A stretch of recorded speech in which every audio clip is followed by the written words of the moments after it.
In today's Your Healthy Family, we're following up on my conversation with Dr. Robin Johnson, the El Paso County Health Department's medical director, about the important difference between isolation and quarantine and how difficult it can be to quarantine, especially for that recommended 14 days, especially when you're not having symptoms. And it's those 14 days that actually is determined by the life cycle of the virus. And you become infectious up to 2 days before you have any symptoms. So it's meant to break that chain of COVID. And it is truly an act of community investment. Quarantining when you're feeling fine can also be an emotional struggle, because at least if you're isolating because you're having symptoms or you've tested positive, you know for sure your actions are for good reasons.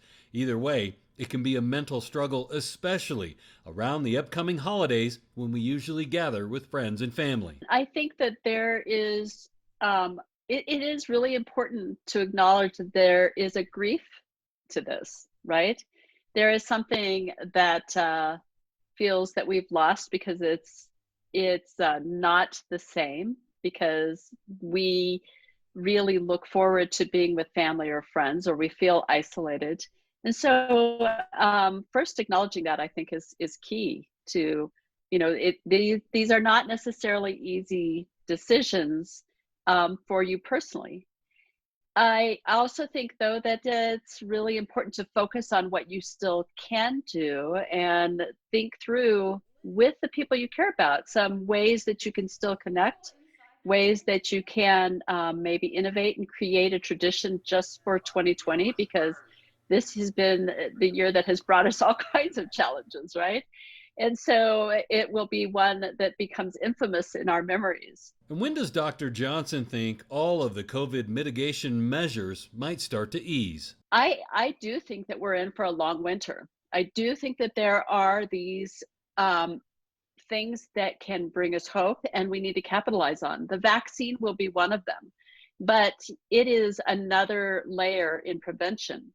It will take time for us to get people vaccinated and for them to mount some immunity. It will take time for us to understand how long that immunity is going to last. So during that time period, we're going to still need to stay the course. That includes the basics: social distancing, wearing a mask, frequent hand washing, the small acts that will have a big impact on decreasing the spread of the virus. And I think we all wonder if it really is that important when what we do is unseen, or it's just one action. Can it really change the spread that much? And the answer is yes.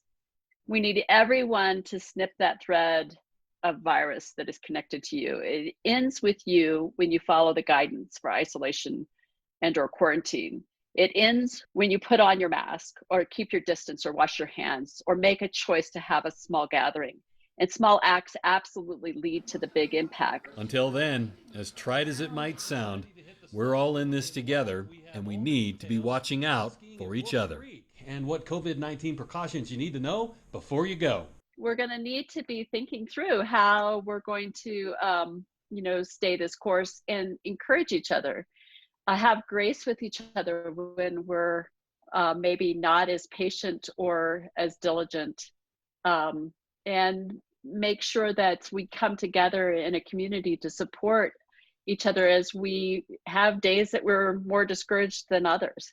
But I do believe that also speaking words of not only kindness, but hope, that this too shall end. We will get to the end of this, maybe not tomorrow or even next week, but we know from history that pandemics do end.